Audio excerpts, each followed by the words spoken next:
Hi, folks. Welcome to the Weekend Investing Stock Market Weekly Review for the week ended 28th of November. The week has ended and the month has also ended.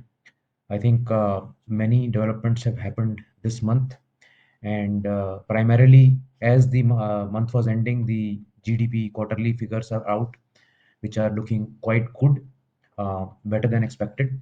Although the nominal GDP is something that is still low because inflation figures are low, and there are a lot of analysts who believe that until nominal GDP is higher, the markets don't really move. So low inflation is also not good, at least until such point that the central bank is able to cut dramatically, and that is what I would hope in December meeting, that they will be able to cut massively, given that we have this tailwind from growth and low inflation figures.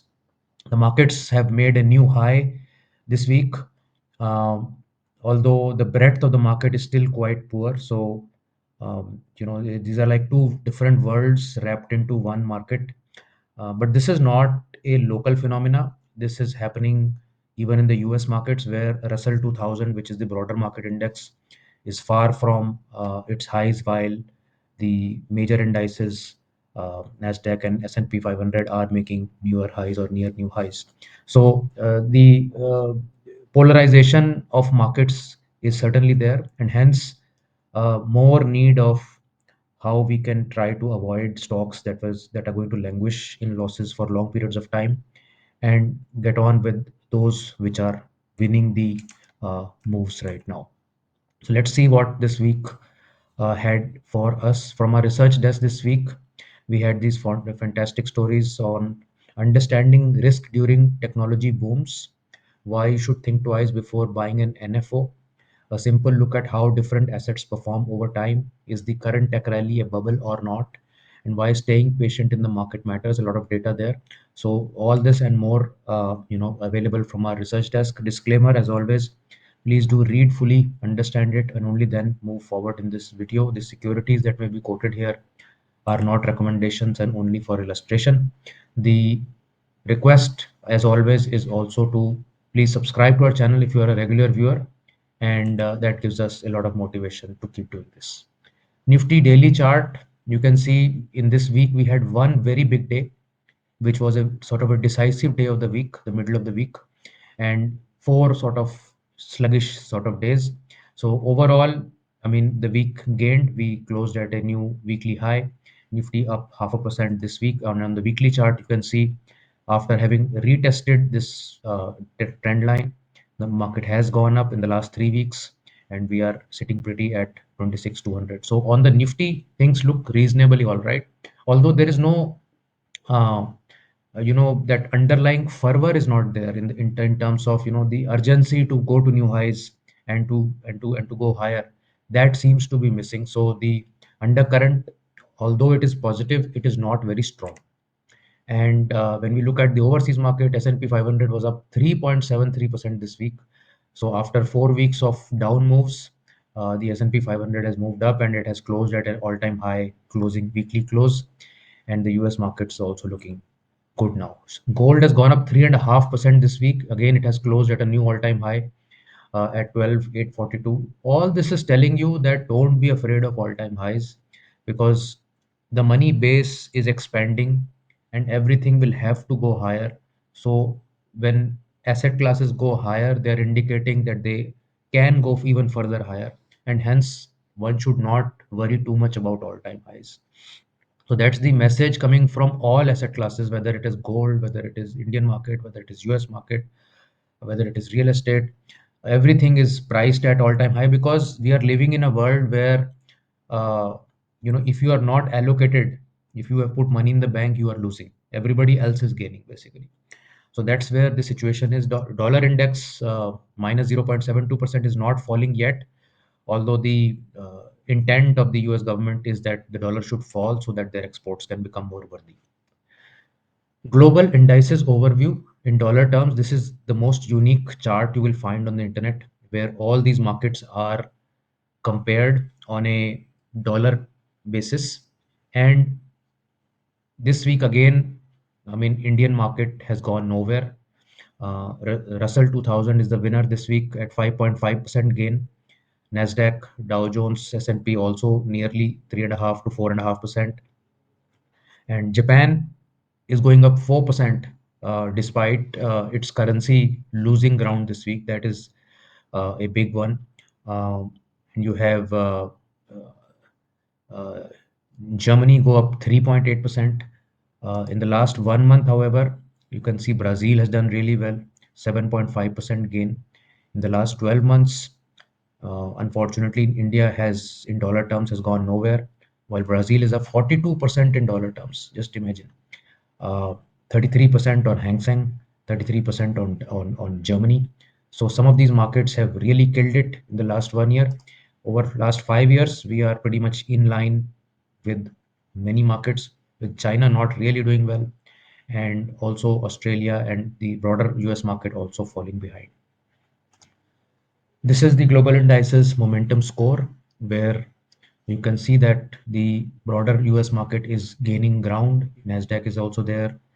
Canada is coming up. Nikkei is jumping up very suddenly on the very short term basis. Germany is jumping up, and we have slipped versus others. So it's a relative uh, evaluation over last 1 week.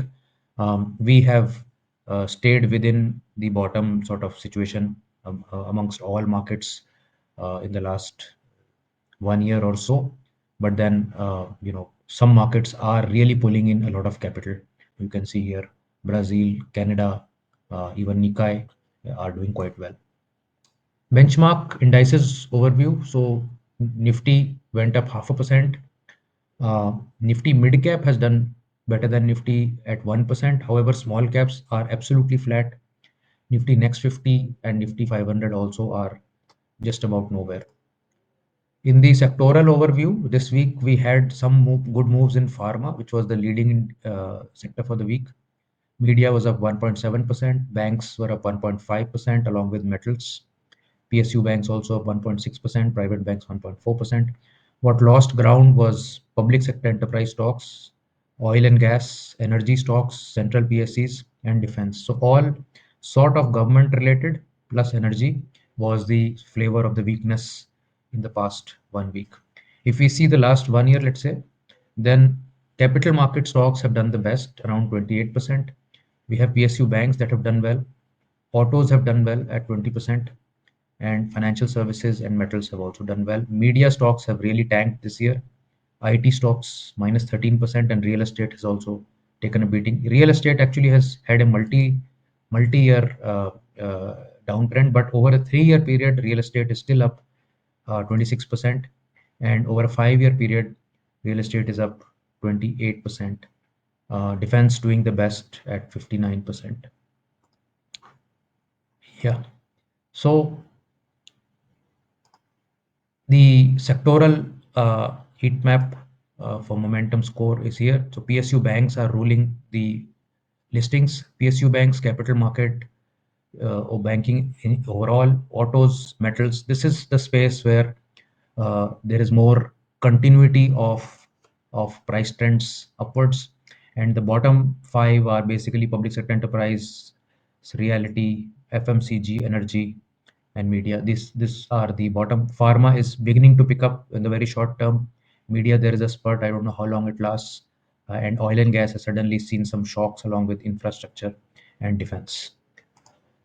In the weekly advanced decline stats, we are reasonably mid ground on Nifty.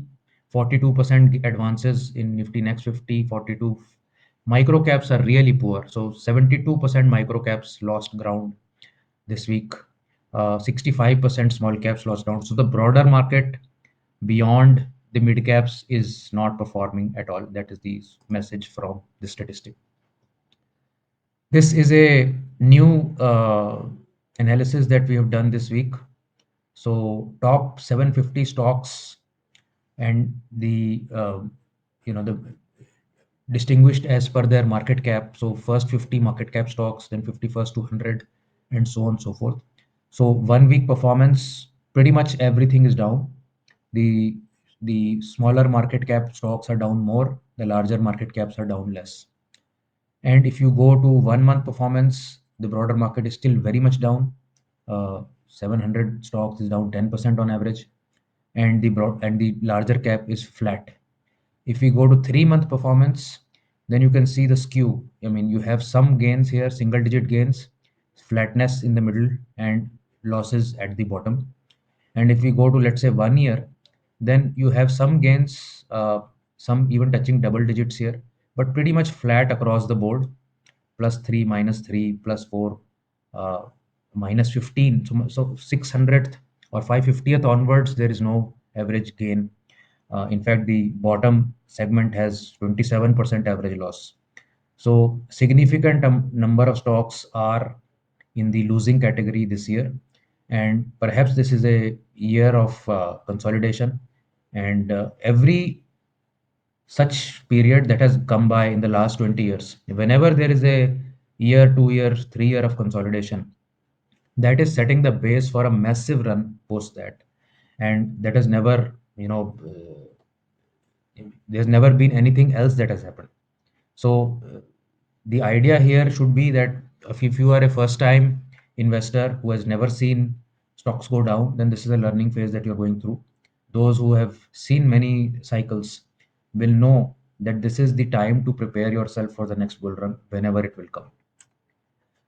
The percentage of stocks outperforming benchmarks, so very poor percentage. So even Nifty has only 39% stocks that have outperformed Nifty 50. Mid caps has only 27%. So the even within the performing indices, the breadth is very, very poor. So you are not really seeing many stocks perform. In the strength and weakness within benchmark study, you can find that Nifty 50 still has brutal strength in 35% stocks. So you want to be in those stocks where price is greater than 25, greater than 50, greater than 200 DMA. And only 10% stocks are in brutal weakness. However, as you go down the line, especially in small caps, you see only 14% stocks have brutal strength, but 27% has brutal weakness. Micro caps, more than a third of the market itself, you should be completely staying away from. And when you see the even the golden cross is still quite decent in terms of 50-day, more than 200-day moving average. But again, you can see it goes down as you go down the market cap. So clearly demonstrating that staying with larger caps right now is making more sense. Just to give you an example of where brutal weakness is in large caps, NTPC, Power Grid, Coal India, Trent, Tata Motors is where brutal weakness is in Nifty 50. IRFC, Bajaj Holding, PFC, Masdok, Shree Cement, REC, Havels, and Bajaj HFL is where brutal weakness is there in large caps. Is the trend improving or declining? So the very short term trend, the 50-day moving average has started to move up in the last couple of days. The larger trend of 200-day moving average is still very flat. Would like to see them, somewhere in this range, where the shorter trend comes to 70-80%, and the longer term trend at least is above 60-65%. That is probably where we will be cruising once we reach there.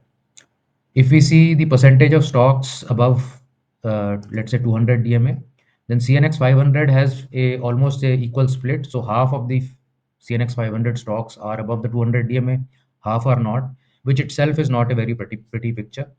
You can see some sectors like real estate, IT, energy have 43% stocks above the 200 DMA, but some sectors like metals, private banks, financial services, autos have significant number of stocks above 200 DMA. So that itself is giving you a filter of where the action is, where the setups may be, and where, if you are a discretionary trader, you may find good opportunities.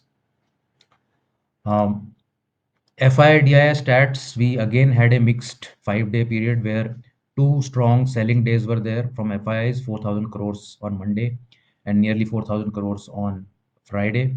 And on Wednesday, there was a buying of 4,700 crores. And that is the day we saw that big move in Nifty. So whenever FIIs buy, we move big upwards, but whenever they sell, we don't move big downwards. So that is a good thing actually that has been playing out. Domestic institutions have done well, about 4,000 to 5,000 crores of buying continuously on every session. In fact, this week has been the most uh, continuous buying week that we have seen in the last many. And if we see the cumulative figure, FII selling over the last 1 month is 19,000 crores, and DII buying over the last 1 month is 95,000 crores. So there is no match in terms of the scale of what money is moving out and what money is moving in on a institutional front. But nevertheless, the sentiment somehow is always driven by FII flows. So until we find that FIIs have stopped selling, at least that the general sentiment does not improve till that time comes around. So hopefully that will also come. What has certainly happened is that the selling has reduced. I mean, this figure used to be per month more than 30,000 crores, 40,000 crores a few months ago. Now it is at 19,000 crores. It was at zero also a couple of months back. But this will turn around at some point of time. And once it does, you may have a sort of a double uh, tailwind for the markets to go forward. So that's where we are in this week's summary. Thank you so much for watching. Do let us know if you liked these statistics and information. The team really works very hard for it. I would appreciate if you would give them good motivation by subscribing to the channel or putting in your comments and liking these videos. Do share it with your friends and family on your WhatsApp groups, and make sure that everybody gets good information from the markets. Thank you, and I'll see you in the next one. Bye.